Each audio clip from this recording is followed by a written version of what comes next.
Backup பண்ணுங்கடா, Stalin backup பண்ணுங்கடா. தேவலடா திமுக நாட்டுக்கே தேவலடா.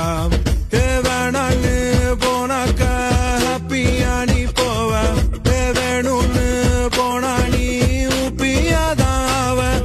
அவன் பிள்ளைக்கு தாண்டா சீட்டா கொடுப்பான், பின்னால போவாதாம். பேக்கப்புடா, ஸ்டாலின பண்ணுங்க பேக்கப்புடா. திரும்பவும் திமுக வந்துச்சுன்னா நாடே ஆயிடும் பிரேக்கப்புடா. பேக்கப் பண்ணுங்கடா, ஸ்டாலின பேக்கப் பண்ணுங்கடா.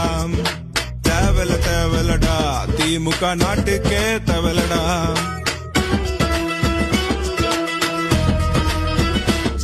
திருடு திருடு திருடு திருடு திருடு திருடு